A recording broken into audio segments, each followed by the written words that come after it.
Hello, how are you? My name is Elizabeth. Welcome to my channel, Embracing the Chaos. So, we're dealing with a potential avoidant in a situation, maybe a facet of the self, I don't know. I'm heavily picking up on an energy of someone that's just trying to avoid everything and anything at all costs. They aren't trying to see their role in possibly a situation. So we're going to jump into the archetype deck. We're going to see what kind of archetypes we could be dealing with in this situation to give us a better understanding as to what is really going on here. Obeying all the rules of tarot, you take what resonates and you leave what does not. If it doesn't apply, then we simply let it fly. Flip it, switch it, stick it, but we don't force anything to fit in any type of way. Okay, babes, let's jump in this. What kind of archetypes are we dealing with?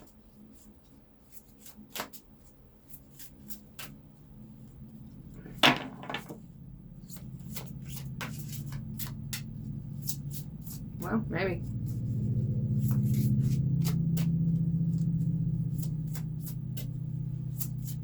I'm looking for the cards. Oh, never mind. Okay. We have the midwife here. Alchemist. The midwife is an energy. It is a part of something that is, trying to usher one along, trying to nurture one through a process here. So there's an energy of this could be someone outside of you. It doesn't have to be a facet of the self, but I kind of feel like it's a little bit of both for some of you. Trying to usher us, trying to help us evolve from the situation, to alchemize the energy that we're having to deal with, this avoidant energy. So definitely get into a good space in this. I mean, the energy is really good as far as figuring this out. We have the Green Man. The Green Man is an energy of something that's been rooted for a really long time. So I feel like this midwife energy is allowing us to pull these feelings of avoidance. Maybe we avoid certain situations or certain conversations with individuals. Maybe we avoid relationships, actually fully committing ourselves to certain types of relationships. And I feel like this midwife energy is allowing us to alchemize, and what we are not able to alchemize is being pulled up by the roots so it can be alchemized, so it can be examined. With the Green Man, the Green Man is something that's long rooted. It has been there for a really long time. It is a grounding energy. It is something that has been there possibly since childhood.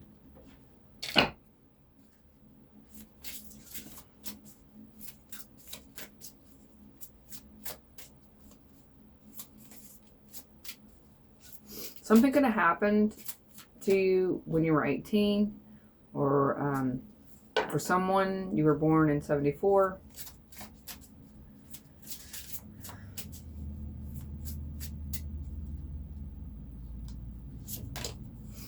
The Illuminator. The Illuminator is the archetype of energy that shows up when this area.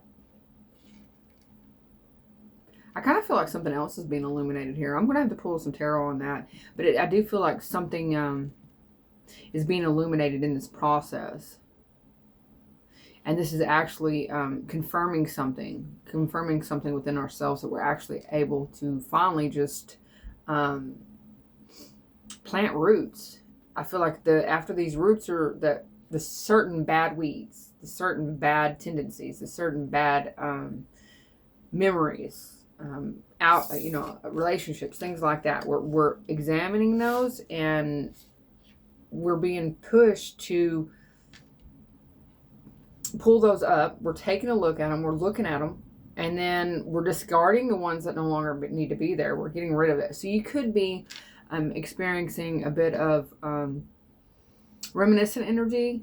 I kind of feel like going over some of your past relationships is something that could take place if it hasn't already. And this is it. In this process, we're able to actually see certain things that we didn't quite see before. Okay, let's pull some tarot. Let's see this one. Nope.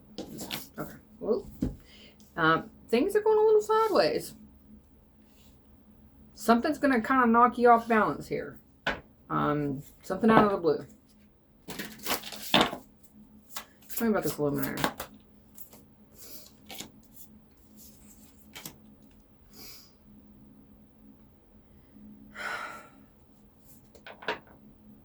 It's like, once you realize that you've been the victim, okay, you've been playing victim maybe possibly too long, or things become stuck and stagnant for some reason, it's like the energy doesn't allow you to spread your wings. It doesn't allow you to grow. It's either stemming from a rejection wound, or we reject that within us. We're rejecting something here. I feel like, yeah, definitely has to do with rejection.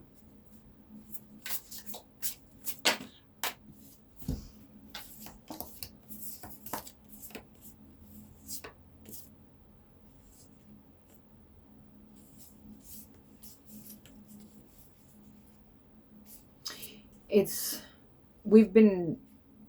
like we've been given an opportunity to like jump back on some kind of hamster wheel, or maybe we've jumped on some kind of hamster wheel, divinely guided to do so. Like, this is something that's called us to some kind of higher purpose within ourselves. Now we're being offered some kind of sort of truth here. And see, here's the alchemy, the death card. That's when we alchemize. So you possibly could have accepted some kind of truth here. You've elevated yourself from something that was continuous. You're seeing something that was going on within all your relationships. Possibly,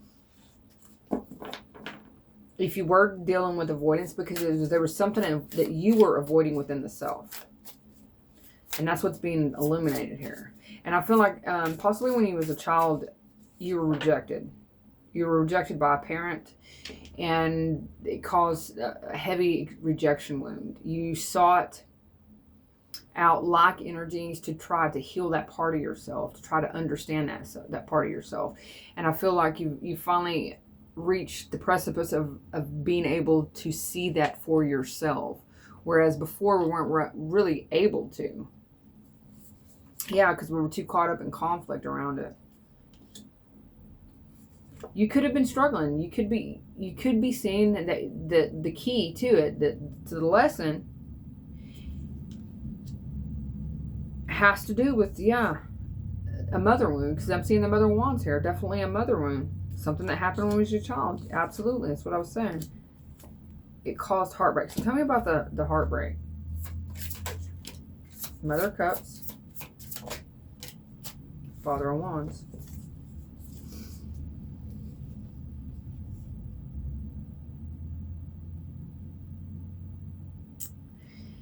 This is an ancestral. This is like it's been handed down for more than one generation. It wasn't just your mother or your father endured the same type of wound, but their mother and father, and possibly their mother and father experienced such things. I don't feel like it was more than 2 generations though. So it's probably just your generation, and then your mother. She felt rejected, and it looks like wounded. It come from a wound within the heart space. So this mother wasn't very loving, wasn't very nurturing, didn't know how to love, didn't know how to nurture. 3 of Cups.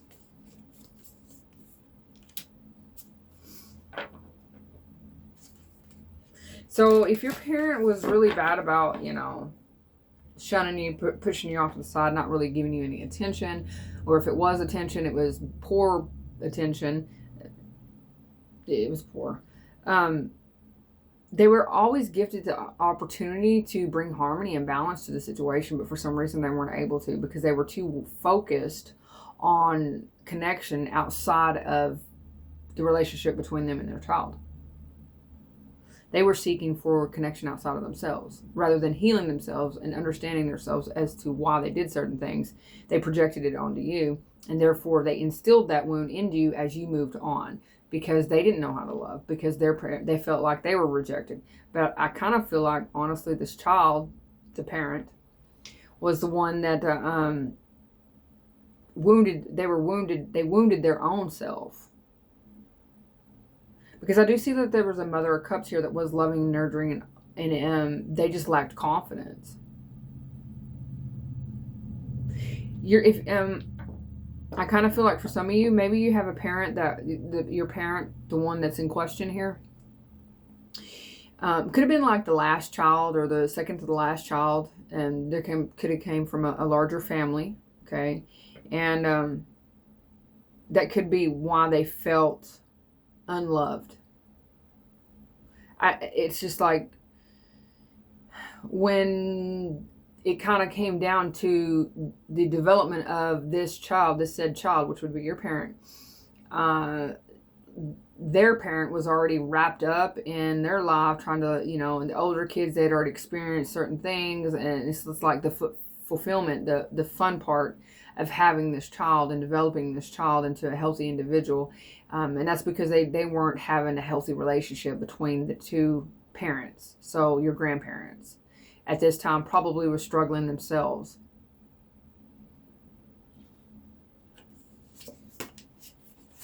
Yeah, there was an emperor here that seemed to have been a bit naive, but they hid it. They hid it because they hid behind some kind of addiction of theirs. So you could have been one that's experienced addiction for yourself, and it was handed down to you, this wound, this addiction wound. And it was because there was lack of confidence, a lack of love, lack of compassion, lack of understanding, a lack of empathy within a group.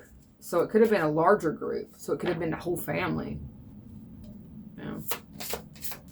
That's kind of sad. We do have a Father of Pentacles here. So this individual, so their father could have possibly provided for them, provided a home and a shelter and things like that. But as far as giving loving, nurturing attention to their children, your grandparent may not have been able to. And so therefore it didn't teach your mother or your father how an actual loving relationship was to communicate or was to treat one another.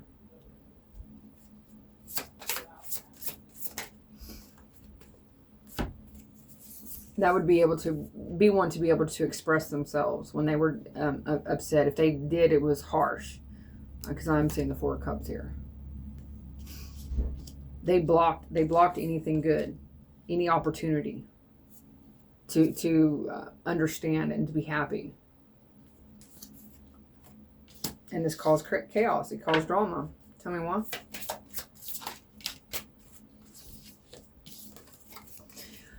As in most cases, because it would require them to heal themselves. It would require them to sit with that energy. And a lot of people, they deny themselves that. They deny themselves the freedom of expressing and getting past certain situations and certain things that were developed within them because they choose not to sit with that energy.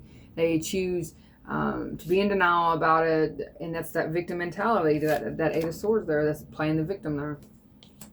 Because they were rejected. And so it's just normal. It's just part of life. Everybody's rejected at some point. And it's true. It is part of life. And rejection is never easy. No, it's not. But over time, you can learn how to sit with the energy and see if the rejection wound is for you or if the rejection is actually your protection. And 9 times out of 10, if you think back on your relationships, the ones that have come to an end that you've had to reject and walk away from, you can look back on them and you can look back at those individuals, and more than likely you can say to yourself that it was for your protection. Because you probably wouldn't be sitting in the space that you're in right now. Let's see if we can pull some on the shadow wounds. Shadow oracle over here so we can get a little bit further with this.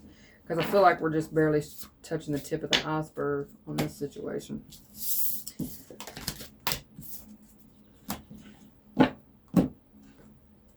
talk about this, please. What are some of the shadow energies? Your inner critic. The way you talk to yourself. Challenge the voice of self-doubt. Challenge yourself. It is often shaped by past conditioning, not truth. Projections. Things that were projected onto you by parents, by loved ones, whatever the case may be. They were projecting onto you. And if you're in this space and you're sharing this space with me right now and you're resonating with this reading, then you fully know that there was no truth in it, but you accepted it as truth because you probably heard it more than once. But the reason why you heard it more than once is because you were attracting those same type of energies so that you could heal yourself. So keep that in mind. Not because it's true. Releasing judgment. Do not fear your darkness. You are not good or bad. You are human and evolving. So, you could have been recently kind of hard on yourself about this. Somebody has said some things. I feel like somebody's maybe an ex or somebody you just broke it off with, whatever. They have said some things that has caused your inner critic to start chiming in, start chomping at the bit, start bumping its gums. And it's wanting you to judge yourself. It is wanting you to be toxic to yourself. This low-level energy. And it's meant to keep you stuck with the Eight of Swords that we were just saying. So it's about releasing yourself from that energy. It's not for this person, whoever said, whatever said, however many times it's been said, by however many people it's been said. They are not the ones that are in any position whatsoever to judge you in any shape, form, or fashion. Let's be honest. Their demons, their shadow, their ego, everything is on public display. They aren't doing anything about it. They're running around, still acting the same way they were. So how and why would you take that as valid information? You shouldn't. Don't do that. Spiritual bypassing. So you've been spiritually bypassing it, huh? Well, that's not good. Avoiding pain with positivity delays growth. Embrace the full spectrum of your emotions. Facing this is not going to be easy by no means. Absolutely not. And to act like you're hunky-dory and everything's going good in your world is something you shouldn't do to yourself, because you are grieving in this space. It was painful.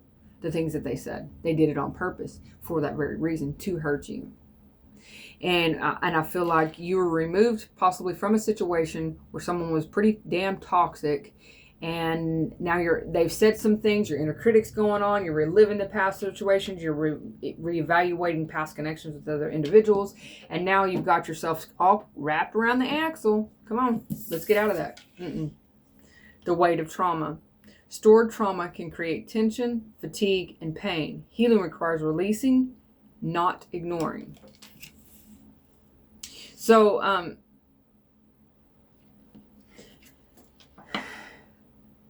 each time it was said to you, it was very painful. Absolutely. Absolutely. Each time it caused you to question yourself. Each time your inner critic won over and over and over again. So this is not going to be an easy task for you to defeat. It's just not. It's going to be very difficult. Very difficult. But the weight of it seems to be carrying its toll. It's like you've gotten to a space, you've gone through enough and healed enough of yourself that you're in a place now where you know that you can no longer ignore this.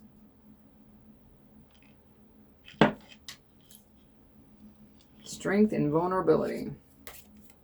True courage is allowing yourself to be seen, even in your most raw state.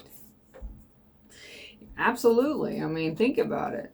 Nobody really truly wants others to see their vulnerability, the vulnerable side, because this is a very dark world. There's a lot of nasty, nasty humans that walk it. But I think that a part of us needs to change our perception of those individuals as well. I feel like those ones that we view as a nasty, nasty individual are just wounded souls, just as you. They were wounded by their traumas. The only difference between you and them is the fact that you've seen this. You see this about yourself and you're doing some healing around it. So I'm not saying let's give them a free pass. No, absolutely not. Did you not get a free pass? You didn't get one. What I'm saying is just taking a different look when dealing with them. So it would maybe help. This will help you when you're viewing your past relationships and you're going through the process of understanding the self and your role in certain situations. It's not going to leave such a bad taste in your mouth. It'll be a little bit more easier to release any kind of judgment on it, because you realize, oh, this person was healing or needing to heal. And it was just the trauma was too much for them. Their own trauma. And I feel like you've reached a space. I mean, obviously you have. You've gone through a spiritual awakening at some point. Otherwise, you wouldn't be listening to my reading. So therefore, that tells me you are in control of breaking some cycles here. You're breaking this. Recognize repeating patterns and take action to break generational wounds. And I feel like that's what you're doing. I feel like that's exactly what you're doing. Yep, here we go. Reclaiming your body. If past wounds have disconnected from your body, it's time to come home to yourself. So you're reaching a space, you're releasing all these negative, toxic individuals, past relationships, the things that they said, the things that they did to you, because that doesn't define who you are. It's just their perception, and you know that their perception is thwarted to begin with. Otherwise, you'd still be in a connection with those individuals or having those people in your life. They're no longer existent. So therefore, now I kind of like, once you get past this and you reflect on this and you understand this, it's all about just stepping back into your true authenticity and knowing and letting it sink in, truly sink in, that those things were coming from a wound within them. There was no truth. And if it still wounds you just a little bit, there's a little bit of wound, a little bit of pain in there, then sit with that energy. Just sit with it. You don't have to do anything with it. Just sit with it. Observe it. Understand it. It just wants to be heard.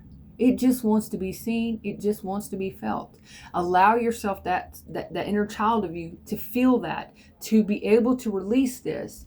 It's going to require you to sit in that energy, however uncomfortable it is. I wouldn't say do it with a group of friends. Absolutely not. But find you some peace and quiet. Go for a drive by yourself. The best place to do something like this is by a body of water. Sit out on a dock and watch the water flow. Sit out on a bridge and watch the water. If you can't get to a body of water, you can see the clouds. Watch the clouds as they go by. Envision it just smoothly going at the same pace. It's calm. It's soothing. There's nothing going to happen to you. And there's no way it can hurt you in this space. It can't. You have that ability to help yourself.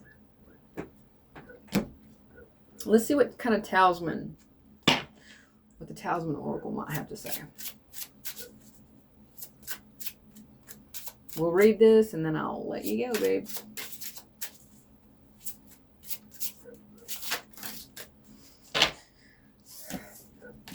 We have safe travel. And look, there's the water. There's the water. Safe travel. Well, honey, this is going to allow you to actually allow yourself to evolve. This is allowing growth within the self, and you're going to be able to take some kind of action here. Just 1 minute. I feel like I had to get the book for it so we could read about it. I do feel like with this safe travel, after I've sat with the energy a minute, you're being encouraged to actually take this adventure for yourself. And look at it as an opportunity to explore more depth within the self, to better understand yourself. You're highly, highly protected in this space. You're safe. Go somewhere where you can have peace, uninterrupted peace, and do this for yourself. Finding love. Okay, safe travel. You're on a journey into the unknown. You're in search of new or expanded understanding. Let me grab my glasses. That's my help.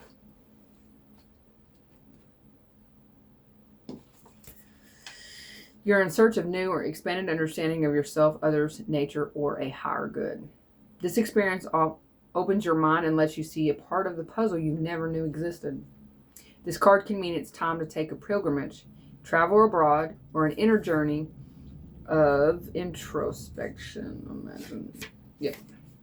This act is of great importance in knowing who you are and the meaning you're looking for. This card can mean a metaphorical journey into your own beliefs. It might be time to discover the constraints of the limiting thoughts we sometimes impose on ourselves. The Arctic Tern, a wise and experienced traveler, will guide you towards the shore. I'm ready for this journey.